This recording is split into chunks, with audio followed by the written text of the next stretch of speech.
Good morning students.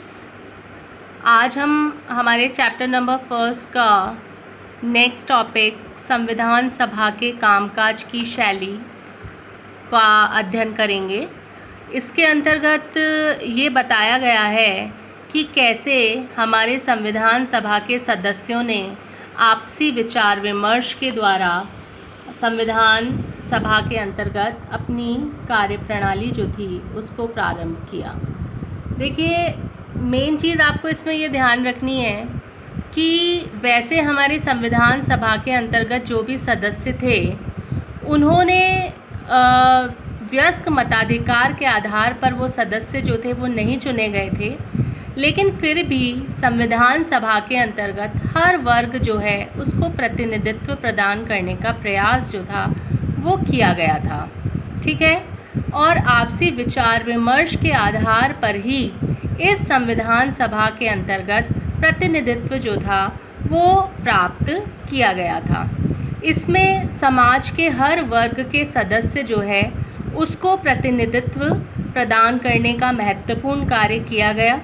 हर वर्ग को अपनी एक पहचान जो थी वो संविधान सभा के अंतर्गत प्रदान की गई।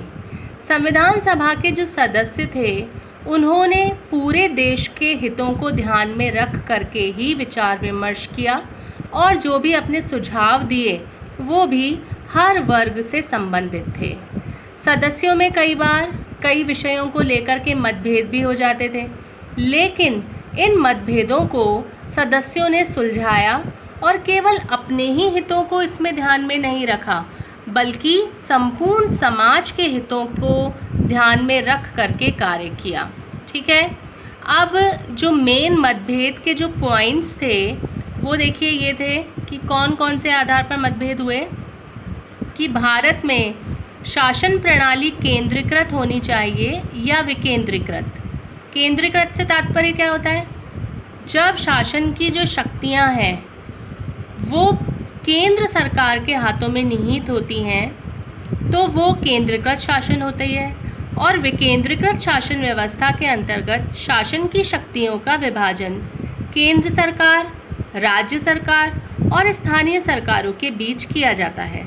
तो सबसे पहला जो पॉइंट था वो यही था कि भारत में शासन की प्रणाली केंद्रीकृत होनी चाहिए या विकेंद्रीकृत। राज्यों के बीच संबंध कैसे होने चाहिए, न्यायपालिका की क्या शक्तियां होनी चाहिए, क्या संविधान को संपत्ति के अधिकार की रक्षा करनी चाहिए। तो ये जो विषय थे इन सभी विषयों को लेकर के कई बार जो हमारे प्रतिनिधि थे उनके मध्य में विचार विमर्श हुआ और कई बार विवाद की स्थिति का सामना भी करना पड़ा। लेकिन आपको पता ही है कि भारत के अंदर जो एक इम्पॉर्टेंट चीज़ थी वो ये थी, एक ऐसा प्रावधान जो कि बिना किसी वाद विवाद के पास हो गया था, और वो था सार्वभौमिक व्यस्क मताधिकार। देखो, ये चीज़ विशेष रूप से आपको ध्यान रखनी है। सार्वभौमिक व्यस्क मताधिकार जो है वो निर्विवाद पारित हुआ था संविधान सभा के सदस्यों द्वारा, और इसमें ये माना गया था कि किसी भी व्यक्ति के साथ उसके धर्म, जाति, लिंग, आय के आधार पर भेदभाव नहीं किया जाएगा। एक निश्चित आयु प्राप्त व्यक्ति को वोट देने का अधिकार होगा। बस इम्पॉर्टेंट चीज़ ये है कि पहले ये आयु 21 वर्ष की थी।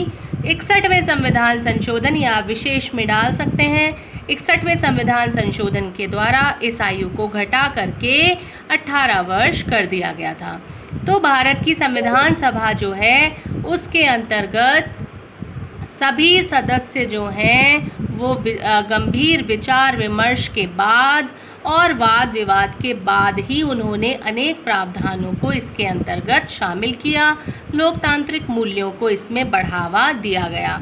तो कहा जा सकता है कि संविधान सभा की जो ताकत थी वो यही थी कि सदस्य जो है वो काफ़ी चर्चा कर रहे थे, बहस कर रहे थे, और इसके अंतर्गत जो एक चीज़ कॉमन थी वो ये थी कि सभी ने केवल अपने हितों की बात नहीं सोची, बल्कि सभी सदस्यों की सभी के हितों की बात को सोचा और उसी को इसमें शामिल किया। ठीक है। तो ये जो कुछ बहस हुई थी या जो ये विवाद हुए थे, यही हमारे संविधान निर्माण के सबसे महत्वपूर्ण और यादगार अध्याय हैं। ठीक है, इस प्रकार से ये आपका टॉपिक जो है ये कंप्लीट होता है। आगे का जो टॉपिक है उसकी चर्चा हम नेक्स्ट अध्याय में करेंगे। Thank you.